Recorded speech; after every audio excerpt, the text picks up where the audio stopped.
네, 안녕하세요. 김프로입니다. 오늘 코스피는 0.83% 하락, 코스닥은 마이너스 1.57% 하락 마감을 했고요. 딱히 시장을 이끌어갈 주도 섹터도 전혀 부재한 가운데 이제 비트코인 관련된 테마 정도 조금 오르고 반도체, HBM 관련주들 지금까지 좀 덜 부각받았던 종목들 몇 종목 오른 거 빼면은 시장 분위기는 정말 별로 안 좋았다라고 볼 수가 있을 것 같고요. 야, 어제 되게 민망하더라고요, 제가. SK 하이닉스가 좋을 이유, 그리고 월요일인가랑 저번 주에도 제가 최근에 이 엔비디아의 GPU인 H100이 전 세계를 장악하고 있잖아요. 인공지능 혁명 시대에서. 그래서 앞으로 H200에 들어갈 HBM3E를 SK 하이닉스가 전 세계 가장 먼저 이제 최초로 개발을 해냈고, 이 모멘텀은 정말 좀 센 모멘텀이 아닌가 사실은 생각을 했고요. 삼성전자도 아직 좀 멀었고, 특히나 마이크론 같은 경우에는 지금 저뿐만 아니라 많은 전문가들이 빨라야 3개월 후, 늦으면 6개월까지도 HBM3를 생산하려면 좀 시간이 많이 남았다. 그래서 당분간은 하이닉스의 독주가 지속될 것 같다라고 많이들 예측을 했는데요. 야, 어젯밤에 마이크론이 갑자기 진짜 예상을 못 해가지고 좀 깜짝 놀랐습니다. 마이크론이 HBM3E를 이제 3월이나 4월에 출시할 거다도 아니고 양산을 이제 시작을 했다라고 나와버렸어요. 이렇게 되면은 하이닉스 입장에서는 좀 악재가 될 수밖에 없겠고, 우리 이제 최근에 안 그래도 엔비디아의 실적 발표 이후에 반도체 섹터에 힘이 별로 없는 상황 속에서 조금 더 또 먹구름이 들이올 수 있는 그런 좀 악재가 아니었나 그런 생각이 들고요. 사실 마이크론 뉴스가 없었더라도 우리 증시 오늘 밀 생각을 가지고 있었던 게 아닌가 싶은 생각도 들고, 사실 저는 이제 계속 말씀드렸지만 여기서 좀 이런 식으로 돌아 나가는 그림을 그리고 있었거든요. 코스피도 마찬가지로 지금 여기 이제 전고점을 두고 안착을 못했어요. 안착을 못하고, 여기가 이렇게 전고점인데 여기를 돌파하는 듯 하다가 안착 실패하고 21선까지 다시 밀리는 상황이거든요. 여기서 지지받고 이렇게 이제 돌아 나갈지 좀 지켜는 일단 봐야 될 것 같은데, 코스피는 일단은 저 PBR 관련주들이 밸류 프로그램 발표되고 나서 완전히 처참하게 좀 무너진 상황이었고요. 얘네들이 어느 정도 이제 차익 실현 매물이 나온 다음에 천천히 다시 흐름을 만들어가는 거 외에는 지금 코스피를 살릴 수 있는 길이 없는 것 같고, 그러니까 코스피를 살릴 수 있는 길은 지금 삼전 아니면 SK 하이닉스인데, 지금 삼성전자도 반도체 시장에서 되게 좀 끼었죠. SK 하이닉스와 마이크론에 많이 좀 뒤처져 있는 상황이라서 앞으로 시장을 끌어갈 만한 모멘텀이 좀 많이 없는 상황.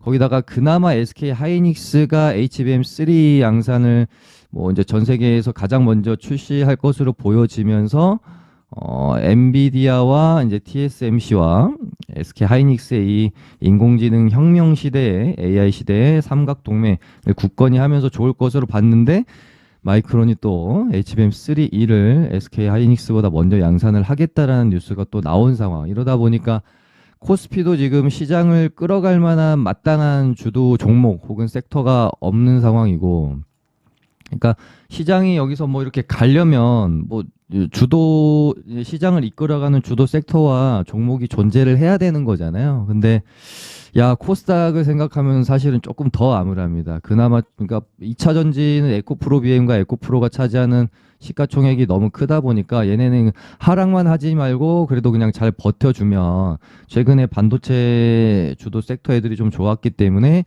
얘네들이 시장을 좀 이끌어가 주면 지수 상승률은 크지 않더라도 시장 분위기는 굉장히 좋을 수 있었는데, 지금 상황으로 보면은 반도체도 당분간은 상승에 대한 모멘텀이 뭔가 좀 찾을 수 있을 만한 게 뭐가 있을까 생각해 보면은 마땅치가 또 않아요. 그래서 걱정이 조금 되는 부분이 있고, 그렇다고 2차 전지 쪽도 보시면 에코프로 BM이 이제 코스피로 이전 상장을 추진한다는 뉴스 때문에 시간에서 좀 많이 올랐긴 하지만, 이 부분이 사실은 추세적으로 이 흐름을 바꿔줄 만한 뭐 재료라기보다는 단발성으로 좀 죽을 확률이 좀 높잖아요. 뭐 단기적으로는 어느 정도 예전에 포스코 DX 슈팅 나왔던 것처럼 뭐 나올 수도 있겠고, 아니면 내일 뭐 갭 띄우고 또 뭐 이때처럼 음봉 맞고 죽을 수도 있고, 그 부분을 좀 봐야 되겠지만, 뭐 2차 전지 업황이 개선되면서 다시 2차 전지가 주도 섹터로 나가기에는 지금 현실적으로 좀 상승에 대한 모멘텀을 갖기가 쉽지 않고, 반도체도 꺾였고 저 PBR 꺾였고 자동차 부품주도 별로고, 야, 뭐 AI도 단기적으로 좀 많이 이제는 꺾인 것 같은 모습이고, MWC도 재료로 반응 안 하고. 그러니까 최근에 뉴스를 제가 이렇게 보고 있으면 이 정도 뉴스는 한번 테마로 형성될 만한데, 아니면 이 뉴스면은 요 섹터가 조금 움직일 만한데, 이렇게 생각을 하는데 전혀 움직이질 않습니다. 그래서 야, 지금 시장이 좀 쉽지 않다. 뭔가 메이저 세력들이 한국 시장을 좀 좋지 않게 보고 있나라는 생각까지 좀 들어요. 최근에 그 테슬라에서 옵티모스 젠 로봇 영상을 좀 공개하면서 외국에서는 또 이 부분이 굉장히 좀 크게 이슈가 됐었고, 테슬라가 뭔가 지금까지 이제 전기차가 아닌 로봇 회사로서의 또 부가가치가 또 생겨나는 거 아닌가 하는 기대감도 이제 해외 쪽에서는 많이 돌았는데, 그러면 뭐 우리 증시에는 로봇이 좀 움직여줄 수 있을까 생각했는데 전혀 또 뭐 반응을 안 했죠. 로봇스타도 보면은 뭐 이제 개별 뉴스, LG가 이제 MS랑 협업한다는 뉴스 때문에 그냥 슈팅이 좀 나왔던 부분인 거고, 뭐 외국의 뭐 노보노디스크나 일라이릴리 신고가 뚫고 계속 가는데, 뭐 비만 치료제 쪽 애들도 전혀 뭐 움직임이 없고요. 오히려 크게 하락이 나왔고, 지금 정말 볼 섹터, 그러니까 반도체라도 흐름을 좀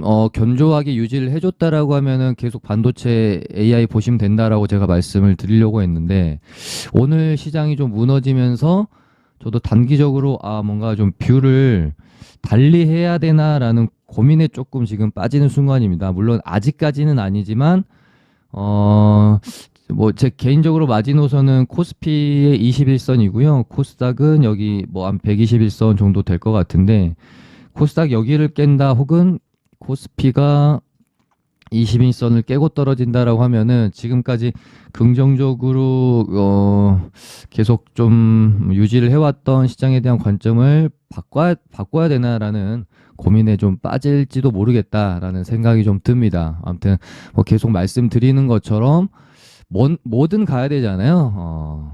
뭐 2차 전지든 자동차든 뭐 밸류 프로그램, 저 PBR이든 AI는 사실 뭐 지수에 큰 영향을 주지는 못하니까, 반도체든 뭐 로봇이든 뭐라도 가야 되는데, 지금으로서는 갈 만한 뭐 섹터나 테마가 눈에 보이지 않는다라는 게 사실 상당히 좀 비관적이고요.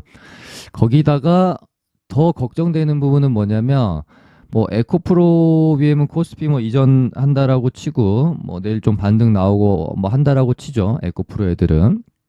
근데 지금 코스닥 시가총액을 차지하고 있는 3위가 HLB인데요. 여기서 뭐 다시 전고점을 뚫고 가주면 모르겠으나, 누가 봐도 여기가 좀 주가 자체가 좀 많이 높죠. 거기다가 혹시라도 또 뭐 FDA 뭐 이제 임상 허가가 또 안 나고 실패가 나오게 됐어, 뭐 폭락이 나오게 된다라고 하면, 얘가 지금 시가총액이 3인데 주가가 좀 너무 높다라는 것, 거기다가 최근에 알테오젠도 많이 올라가지고 이 주가를 뭐 유지해주면 좋겠지만, 너무 단기간에 또 올랐기 때문에 급락이 나오게 됐을 때 지수에 영향을 또 미칠 수 있겠고, 거기다가 또 엔캠까지 최근에 급등이 나왔죠. 그래서 이 부분이 뭐 유지가 되지 못하고 또 하락이 나온다라고 하면, 더군다나 또 시간에까지 엔캠 뭐 알테오젠 다 하락하고 있네. 참 좋지 않습니다. 네, 뭐 셀트리온 제약은 그래도 조금 양심이 있어요. 올려주기는 했고, HPSP 좀 조정 중이고, 거기다가 8인 신성 델타테크도 이 초전도체에 대한 거품이 빠지면서 혹시라도 급락이 나오게 되면은 또 영향을 줄 수 있겠고요. 그래서 시가총액 상위에 있는 종목들이 뭔가 건강하게 우상향하면서 상승을 하는 흐름이라기보다는 사실은 조금 단기적인 이슈로 급등을 한 종목들이 또 많다라는 점. 이런 부분들 때문에 저도 지금 뭐 아직까지 이제 시장이 좀 안 좋다라고 제가 명확하게 말씀 못 드리겠지만 조금 지금까지 굉장히 긍정적으로 봐왔던 시장에 대한 관점을 살짝 의심을 해야 되나라는 생각 정도는 듭니다. 물론 아직까지는 뭐 이제 액션을 취하지는 않겠지만 일단 뭐 신규 매수는 살짝 좀 자제를 하고 시장이 뭐 어느 부분에서든 잡아주고 다시 이렇게 이제 돌아 나가는 흐름이 확인되면 그때 좀 행동을 옮겨봐도 될 것 같고요. 그 전까지는 비중을 좀 웬만하면 계속해서 좀 줄여 나가고 시장을 지켜보는 게 좋지 않겠나 그런 생각이 듭니다. 그래서 매매도 이제 저도 뭐 아예 안 할 수는 없으니까 하긴 해야 될 텐데 섹터 종목들보다는 테마 쪽 위주로 지수의 영향을 좀 그나마 덜 받는 테마 쪽 위주로 매매를 비중을 좀 옮겨야겠다라는 생각이 들고요. 뭐 최근에 뭐 제가 방송에서 말씀드린 종목 중에 사실 가장 이제 탑픽으로 최선호주로 계속해서 꼽고 좋다라고 말씀드렸던 애가 이제 한미반도체였는데 사실은 뭐 이제 저희 멤버십 방에서도 요 정도 매수해가지고 가지고 있었는데요.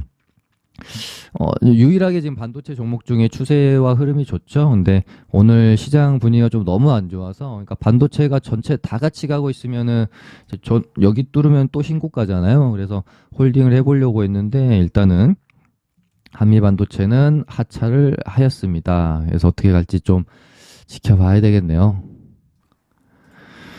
그리고 뭐 방송이랑 제가 뭐 블로그에서도 아까 말씀드린 것처럼 뭐 하이닉스 HBM3E 관련주를 되게 좋게 보고 있어서 뭐 매수 타이밍을 좀 보고 있다라는 멘트 드렸었는데 그 종목이 고영이었거든요. 근데 이렇게 되면 재료 자체가 이제 사라지거나 힘이 약해질 수 있으니까 물론 마이크론의 HBM3E의 어떤 수율 부분이 어떻게 되는지 이 부분은 좀 안 나왔더라고요.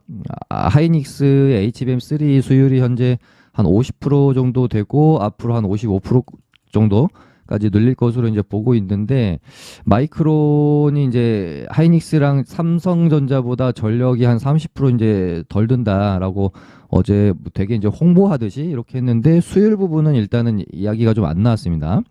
그리고 마이크론이 엔비디아에 공급하게 될 물량이 하이닉스 대비 얼마나 또 차이 날지 지금으로서는 좀 차이가 많이 나지 않겠느냐 저는 그렇게 보고 있는데 이런 부분들 좀 잘 체크하면서 일단은 흐름을 좀 잘 만들어가는지 봐야 될 것 같아요. 그래서 오늘은 뭐 이제 섹터나 뭐 테마에 대한 이야기를 할 부분이 진짜 아예 없습니다. 아예 없어가지고 말씀드릴 부분이 없고 일단 종목들 정리할 수 있는 대로 최대한 정리하고 시장 분위기가 또 뭔가 또 주도 섹터가 정해지면서 명확해지면 그때 가서 접근 관점을 또 가져보는 게 좋을 것 같습니다. 특히 섹터 쪽은 더 그런 것 같아요. 네, 그럼 오늘은 이 정도 말씀드리고 마무리 해보도록 할게요. 감사합니다.